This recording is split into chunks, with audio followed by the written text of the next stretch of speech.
लाडक्या बहिणींच्या खात्यात 2 हप्ते जमा होण्याची शक्यता आहे आणि त्यानुसार बँक खात्यात 1500 रुपये नाही तर 3000 रुपये जमा होतील।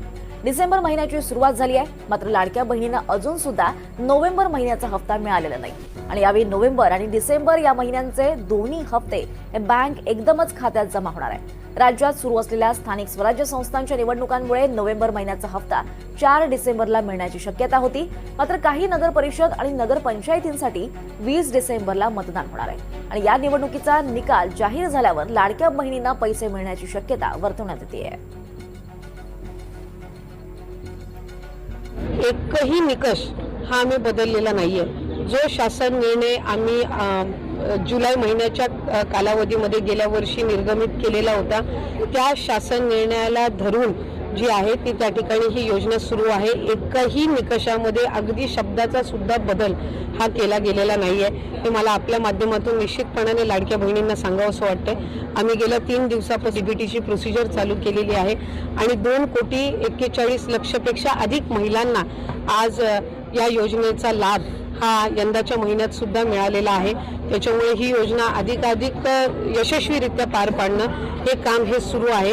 ज्या महिला स्वतःहून व्हॉलंटरीली स्वतःहून पुढे येऊन या योजनेमध्ये आम्ही पात्र आता नाही आहोत, आमचं लग्न झालेलं आहे, आम्ही आता इतर राज्यांमध्ये वास्तव्य करायला गेलेलो आहोत किंवा आमचं उत्पन्न वाढलेलं आहे, सरकारी नोकरी लागलेली आहे, आम्ही नवीन वाहन घेतलेलं आहे, या विविध कारणांमध्ये स्वतःहून येऊन विभागाकडे ज्या इच्छा प्रकट करतात की आम्ही ह्या योजनेमध्ये पात्र नाही आहोत, त्या जे काही 4-4.5 हजार असतील त्या संदर्भातलाच त्या जी काही रिफंड घेण्याची प्रक्रिया आहे त्याला आम्ही जिल्हा जे अर्थ नियोजन विभाग आहे यासोबत आम्ही त्याच्यामध्ये समन्वय साधत आहोत। या व्यतिरिक्त कुठल्याही लाडक्या बहिणीचा लाभ परत घेण्याच्या दृष्टिकोनातून कुठलीही निर्णय, कुठलीही चर्चा, कुठलाही अशा पद्धतीची कारवाई झालेली नाहीये। अशा बातम्या काही मोठ्या प्रमाणात येतात, ते बातम्या वेगवेगळ्या अफवा पसरवण्याच्या सुरुवातीपासूनच या योजनेच्या संदर्भातलं सुरू आहे।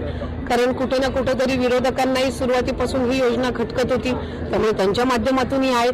काही वेळेला विनाकारण एखादी कुठली वर्तमानपत्रामध्ये बातमी आली की त्याची शहानिशा न करता माध्यमाच्या कडून त्याचा प्रसार होत आहे। त्यामुळे मी आपल्या माध्यमातून सगळ्यांच्या माध्यमातून मला राज्याच्या जनतेला आणि लाडक्या बहिणींना सांगायचंय की ही योजना यशस्वीरित्या सुरू आहे।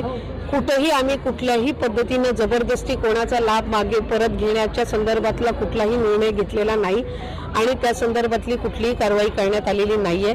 कुठलीही योजना असेल, संजय गांधी निराधार योजना असेल, तुमची नमो शेतकरी योजना असेल, पीक विमा योजना असेल, कल्लेक लाडकी योजना असेल, शासनाच्या कुठल्याही योजनेचं वर्षातून एकदा स्क्रुटिनी ही रूटीन पद्धतीने होत असते। ही प्रचलित पद्धत आहे, ही कुठली नवीन पद्धत नाहीये।